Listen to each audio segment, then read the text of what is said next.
Jake Paul was always destined to win this fight, and you are the suckers if you paid for this fight, and I know most people didn't. There is a difference between a professional boxer or professional athlete and an amateur. Those aren't professional fights. They're not. Is Jake Paul a fraud? That is the question of today's video, and as you can see, Michael Bisping and Demetrious Mighty Mouse Johnson are not fans of his last couple of fights. So let's see what they had to say, and let's talk about it a little bit. Wanted it to be a little bit longer. Unfortunately, my opponent was utter dog shit and couldn't make it through one round. How were you able to get it done so quickly this time? How was he able to get it done? Because he's just so good. He expected a second round, but my God, the guy did it in round one. I mean, this guy's the future. Swinging punches like an absolute maniac, leaving openings to get countered all day long against a decent boxer. But he doesn't have that threat because he wasn't going up against a trained pro. He's calling out Canelo because he knows damn well that fight is not going to happen. Canelo Alvarez would not wipe his ass with a Jake Paul payday. He is disrespecting the sport of boxing. He's disrespecting all the people that work the way up, but more importantly, he's conning the fans. If Ryan Borland is your next Uber driver, give him 5 stars and give him a good tip. Beating people that you know you can beat, that's called being a bully. Now, Michael Bisping, he's making some really good points here. Ryan Borland clearly didn't really have the technique or the skill, not nearly on Jake Paul's level, and not nearly on a skill level that should be a co-main event or even nowhere near a main event of a big-time card like this. So I can see that's where the frustration is coming from. And then when I see Demetrious Johnson talking about this fight, he's mentioning very similar things also. So when I sit back and I watch Jake Paul fight these amateur fights, I look at him as an amateur fight. I don't take them as a professional fight because he's not fighting professional level competition. Don't get me wrong, he is evolving. But what are you doing when you're fighting these guys that you find off the street?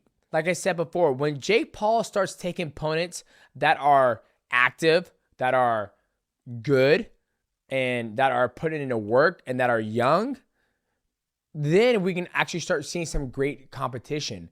Now, when he's saying it's too easy, it's too easy. Of course it's fucking too easy. You're fighting a guy who works on a fucking oil rig and is 35 years old. So you can see Demetrious Johnson and Michael Bisping, they're bringing up pretty much the same exact point. And to play devil's advocate, of course, the immediate response would be, well, that's what every boxer does. You know, every boxer has padded records in the beginning of their records. You know, there's the few out there like Vasily Lomachenko that, you know, had like way over 300 amateur fights and is Olympic gold medalist. Of course, his record isn't going to be padded. As soon as his professional debut comes up, he's fighting legit guys. But someone like a Jake Paul who doesn't really come from an amateur background, they're going to have padded records. But this is where I can see their side and see why, you know, these guys coming from the MMA world are getting pissed off about this. You know, when you're going up in MMA, when you're fighting these level type of fights, you're fighting on small shows, you know, local shows or decently sized professional event, but definitely not nowhere near as big as the UFC or one championship. That's where, you know, you fight this level of competition. But then the second you make it into the UFC or you make it into one championship,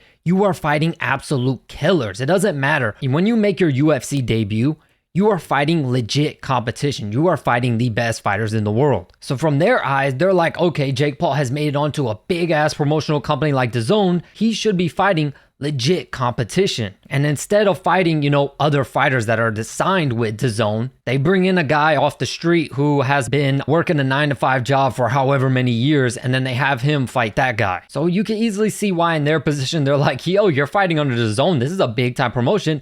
Why are you fighting these guys who clearly shouldn't even be in the ring with you? But unfortunately, that's just how the culture is over on the boxing side. And I think it's also one of the reasons why so many boxing guys, if you ever listen to the older boxing guys, they all love watching the UFC and watching MMA. And a lot of them even outright say that they think the UFC fights are way more entertaining than the boxing fights nowadays. But it's because of things like this, right? Where you get to fight on a big time promotion and make all this money, but you get to literally just pick and choose whoever the hell you want to fight. You could easily pick a guy who has absolutely no business being in the ring with you. And Michael Bisping brought up a good point that you can tell Borland didn't really belong in the ring with Jake because, you know, when Jake was swinging these wild shots, a skilled and trained boxer would understand how to get out of that situation and how to fight his way out of that situation if need be. Whereas Borland just kind of sat in the corner and just took these shots and just sat there like a punching bag. And when he did return fire and when he did land on Jake, if he was a legitimate cruiserweight and a legitimate contender, a legitimate fighter,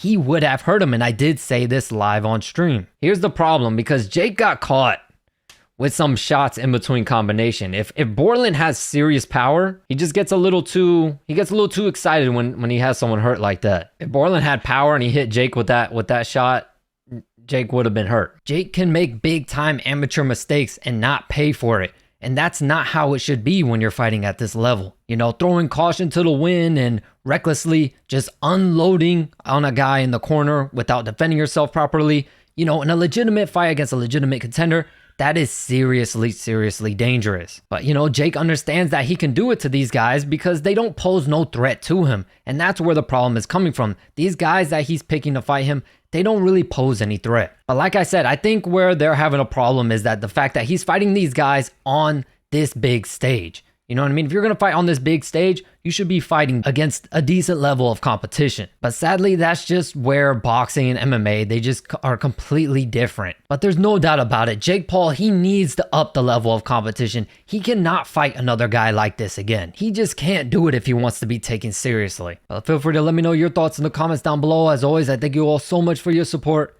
and I'll catch you in the next video.